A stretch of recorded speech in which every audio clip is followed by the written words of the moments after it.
Yes, I'm Michael Bradford. I'm Director of Project Share with the Salvation Army of Georgia. And is this your first LIHEAP Action Day? Officially, yes. Excellent. And why did you decide to be a part of this today?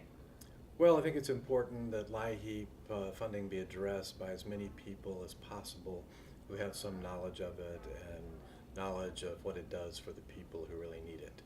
And so I decided that this would be a good year for me to participate. And what impact have you seen LIHEAP make on your local community? Well, I am director of an actual privately funded utility assistance program, but we collaborate with community action agencies in Georgia who do administer the LIHEAP funds. And especially after the recession started 2007, 2008, the LIHEAP benefit is really not sufficient to address the need in each individual case, and so we work together to help the same clients in many cases.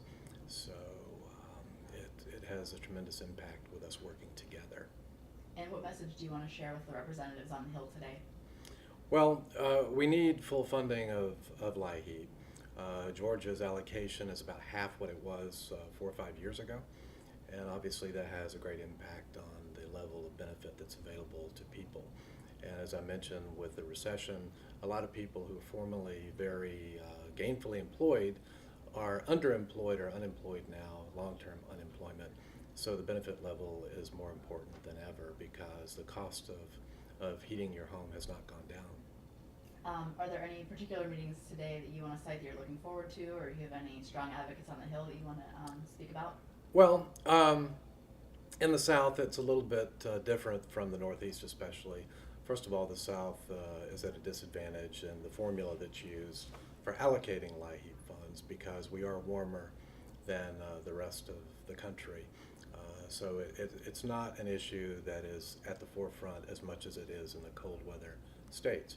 But it's a misunderstanding that one can survive in the South without heat in the wintertime.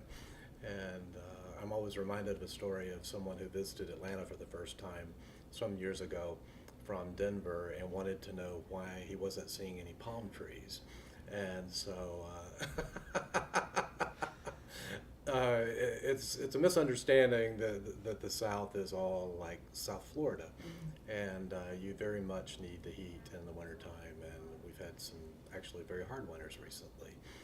But I'm hoping to make an impact with some members on the Hill about the importance of LIHEAP and how we see it, even though we don't specifically benefit from the dollars ourselves as an organization, but we see the people who do benefit from it or could benefit from it. And what is something that the average citizen or voter doesn't know about LIHEAP, or how the congressional budget for it affects the program? Well, I would say that the general public knows almost nothing about LIHEAP. When you consider how many families are eligible for it who don't even apply for it to begin with, and then you go beyond that with the general public who does not have trouble paying their utility bills, or they make a way to pay their utility bills. The knowledge level of the program is pretty low. So I think that's also a benefit to Action Day to help spread the word of what LIHEAP is all about on a local level back at home as well as here on Capitol Hill. And is there anything else about you, your organization, your involvement today that you'd like to share? Well, as I mentioned, we're funded primarily through utility companies, but we have the discretion to help people with a higher amount actually of assistance than the LIHEAP program in Georgia.